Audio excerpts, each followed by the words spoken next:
Pada pagi hari ini saya akan memberikan kuliah preparasi untuk pemeriksaan kulit. Tujuan umum dari kuliah ini, setelah selesai sesi ini, mahasiswa dapat melakukan pemeriksaan lesi kulit dan dapat mendeskripsikan lesi kulit itu dengan lengkap dan tepat. Seperti kata Goethe bahwa yang paling sulit dari semuanya itu adalah apa yang kelihatan. Karena kita harus melihat dengan mata kita apa yang kita lihat itu. Sebelumnya, kita akan mengetahui bahwa pendekatan dari penyakit kulit itu adalah pertama kali kita harus melihat impresi klinis dari kelainan kulit yang kita hadapi.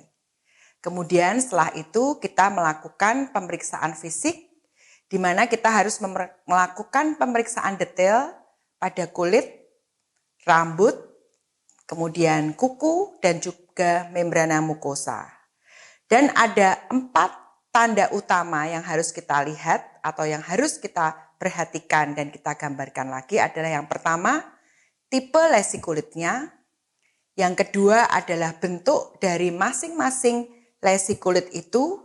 Dan yang ketiga adalah susunan dari lesi kulit. Tipe lesi kulit bisa berupa makula, papula, nodul, vesikel, sedangkan bentuknya bisa berupa anuler, iris, arsiforme, sedangkan susunannya bisa isolasi, tersebar, berkelompok, herpetiformis, dan lain-lainnya akan kita lihat setelah ini. Ada 3 tanda karakteristik dari lesi kulit. Yang pertama adalah warna, kemudian yang kedua adalah konsistensi atau bagaimana rabaan dari lesi kulit tersebut. Yang ketiga adalah komponen anatomis dari kulit yang terkena, terutama apakah itu di epidermis, dermis, atau subkutis. Dan yang keempat adalah distribusinya, apakah itu simetris atau tidak simetris. Kemudian kita harus menanyakan riwayat dari lesi kulit itu. Ada 7 tanda utama, yaitu kapankah lesi kulit itu mulai muncul.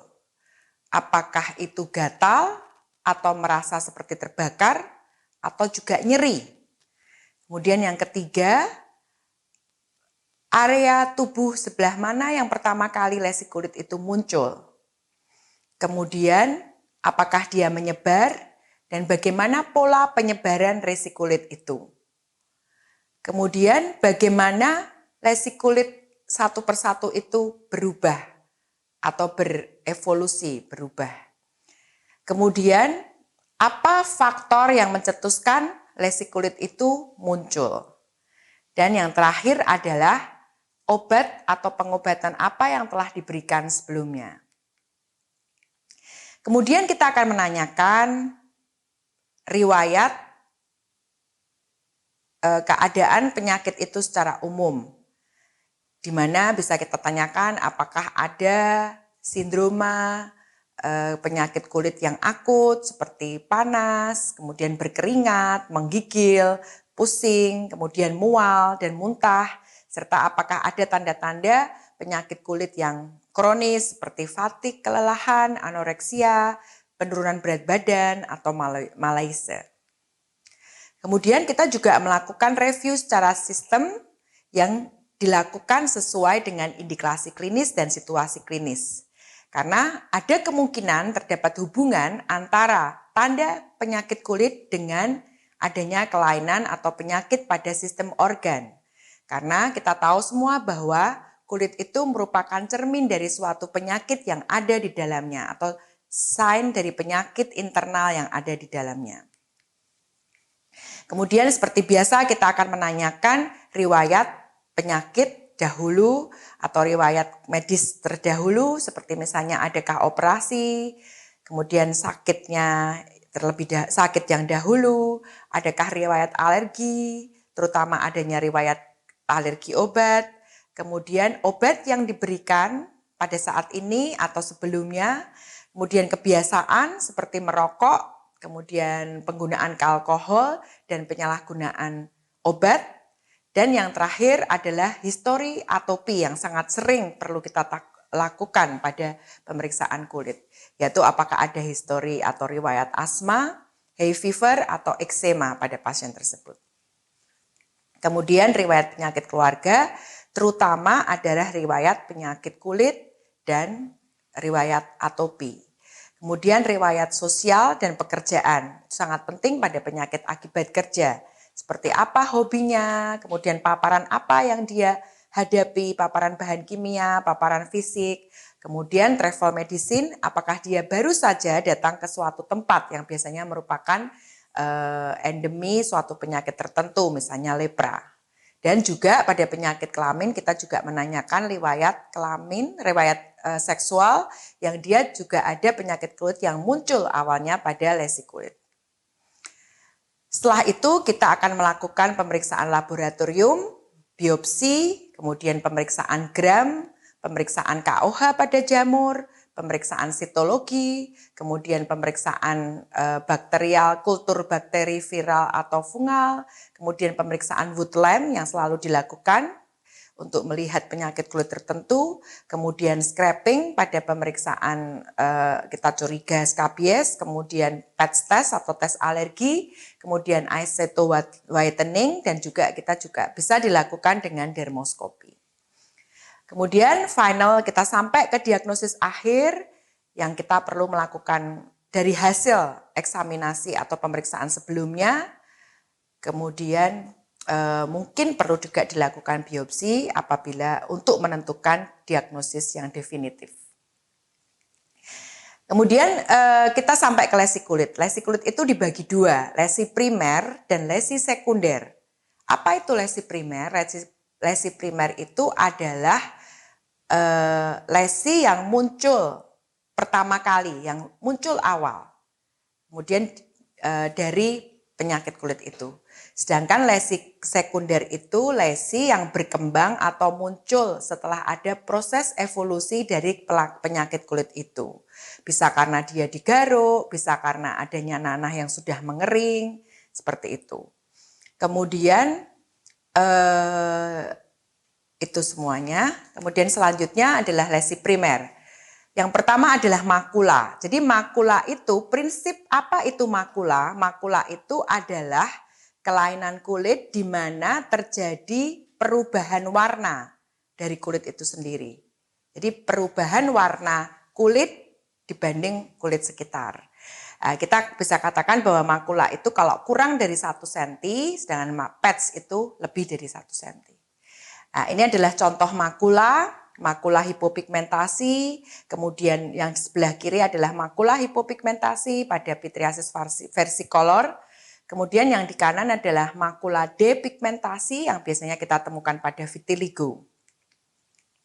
Kemudian adalah makula hipopigmentasi juga yang kiri, kemudian ada juga makula hiperpigmentasi.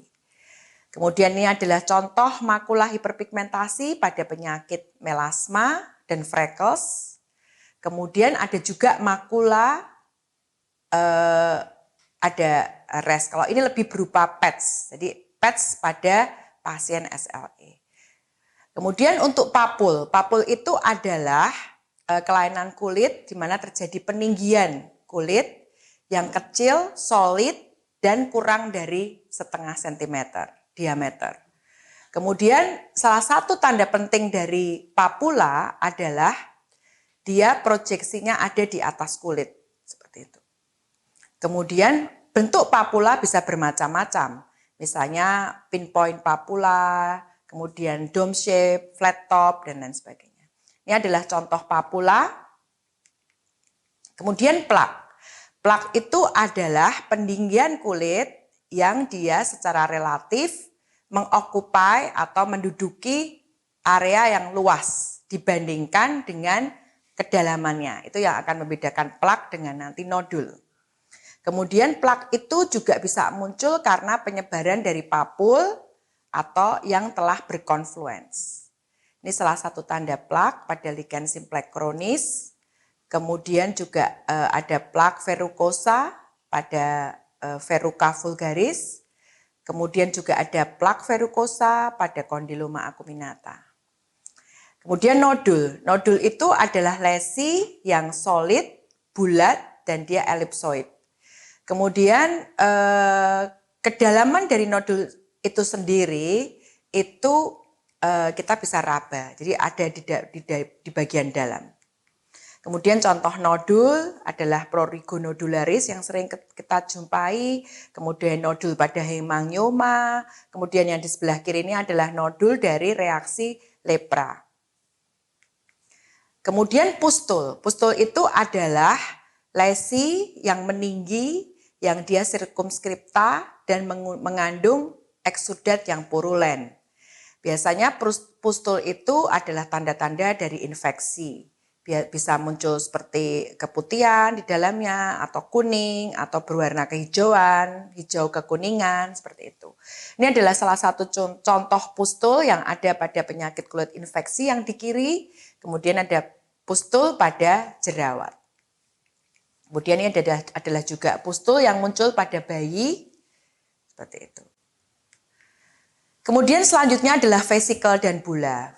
Vesikel itu adalah lesi sirkumskripta yang mengandung cairan, di mana diameternya kurang dari 1 cm kalau vesikel. Sedangkan kalau bula itu apabila diameternya lebih dari 1 cm. Kemudian biasanya bula itu muncul berbagai macam karena adanya celah pada kulit, ada berbagai macam lapisan kulit.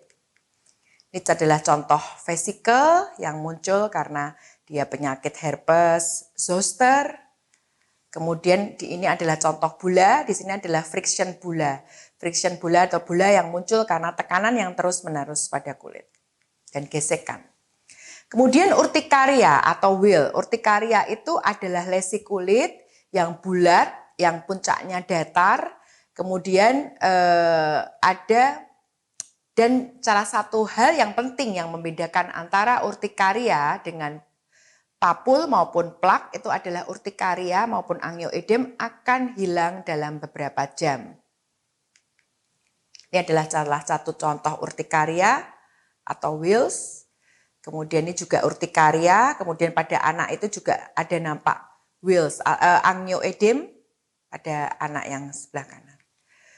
Selanjutnya kita akan sampai pada lesi kulit sekunder, di mana lesi kulit sekunder itu adalah muncul pada saat lesi primer itu sudah muncul dan dia akan berkembang sesuai dengan evolusi penyakit kulit.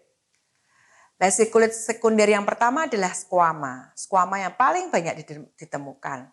Squama itu adalah serpihan dari stratum corneum. Dia bisa berupa squama yang seperti membran tebal, dia bisa seperti tiny kecil-kecil seperti debu, kemudian juga bisa squamanya pitriasiform, kemudian squamanya juga bisa lekat atau squama yang longgar atau yang mudah lepas. Ini adalah salah satu contoh squama. Kemudian ini juga squama juga yang ada pada lichen simplex chronis yang kiri, ada squama pada pasien dengan ichthyosis, anak dengan ichthyosis.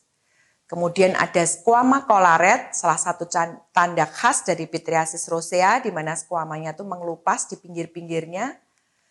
Kemudian ada juga squama yang tebal. Dan selanjutnya adalah krusta. Krusta itu adalah pengerasan atau pengeringan dari deposit yang muncul pada saat serum atau darah atau eksudat purulen itu mengering pada permukaan kulit.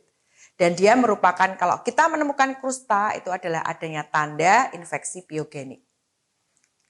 Kemudian ini adalah salah satu tanda krusta, di sebelah kiri adalah krusta dari pasien varicella yang telah menyembuh, kemudian juga krusta di sebelah kanan dari pasien pemphigus yang dia juga telah mengering. Kemudian ada krusta yang muncul pada pasien dengan impetigo krustosa pada anak maupun anak kecil dan bayi. Dan selanjutnya adalah erosi. Erosi itu apa? Erosi itu adalah defek yang mengenai sebagian dari epidermis, tapi tidak mengenai membran basal. Kita bisa lihat tadi bahwa yang terkena defeknya hanya pada sebagian epidermis. Oleh karena itu, karena defeknya hanya sebagian dari epidermis, pada proses penyembuhannya tidak akan meninggalkan sikatrik, dan biasanya juga tidak berdarah. Ini adalah salah satu contoh erosi pada beberapa pasien infeksi. Kemudian juga erosi karena digaruk dengan lichen simplex terlalu gatal dan digaruk muncul erosi. Kemudian juga erosi. Ya. Kemudian selanjutnya adalah ulkus. Ulkus itu adalah defek pada kulit yang mengenai seluruh permukaan epidermis sampai dengan basal membran. Dan dia juga bisa melibatkan tidak hanya epidermis tapi dermis dan juga area subkutan. Dan biasanya pada lesi ini akan menimbulkan bekas berupa skar, kemudian yang lain. Ini adalah bentuk ulkus.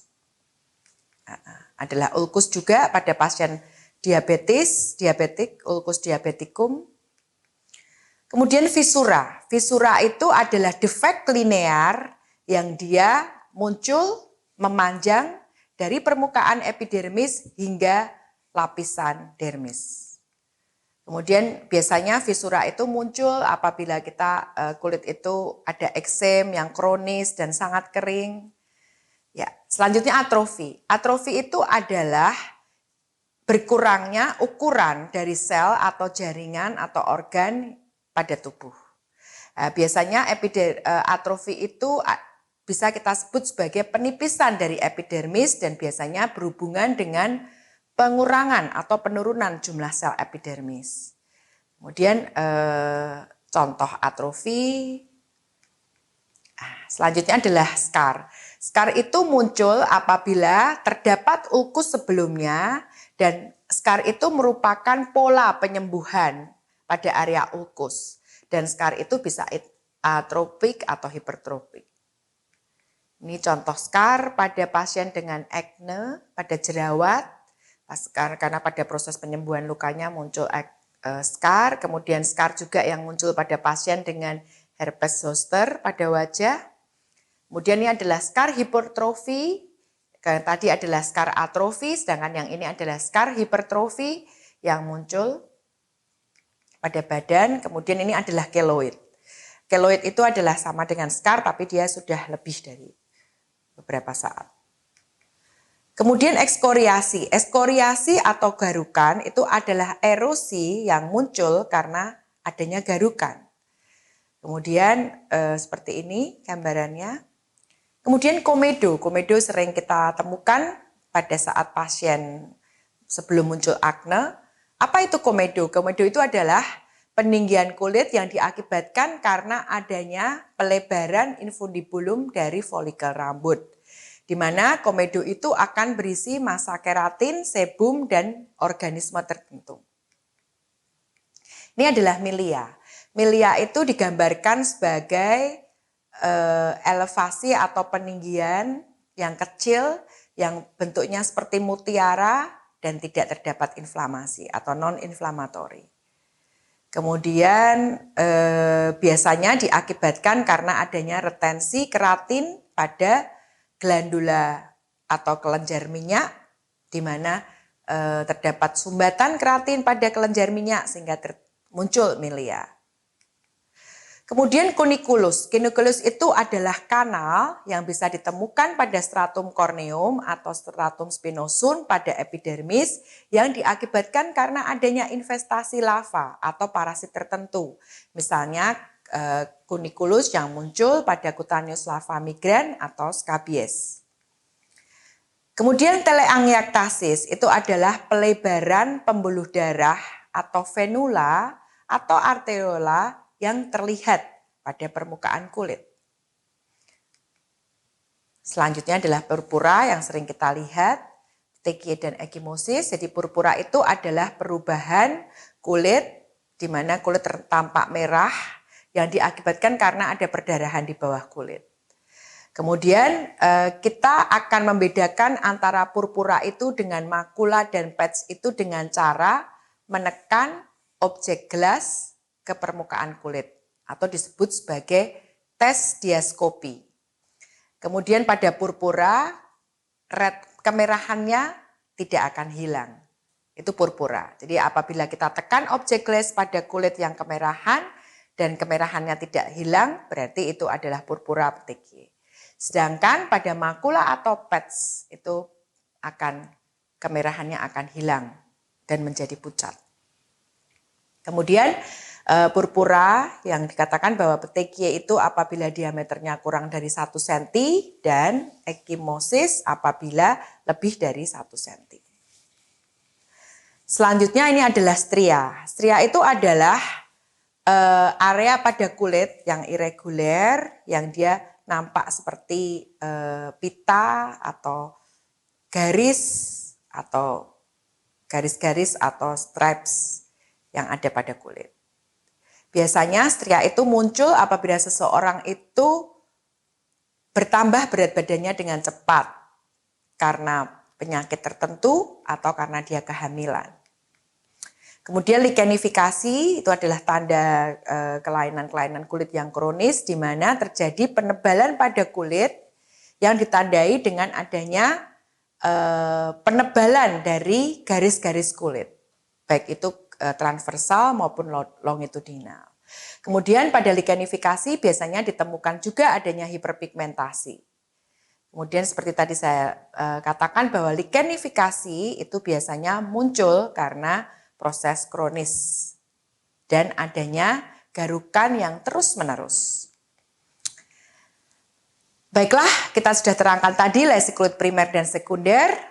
Kemudian selanjutnya pada waktu kita menggambarkan lesi kulit tersebut, kita harus mengatakan bagaimana warnanya, bagaimana batasnya. Seperti tadi dikatakan bisa pada pipi atau pada wajah ditemukan makula yang berwarna eritem, kemudian apa digambarkan, bagaimana warnanya. Kemudian batasnya bagaimana, apakah makula eritem dengan batas tegas atau makula eritem yang batasnya tidak tegas.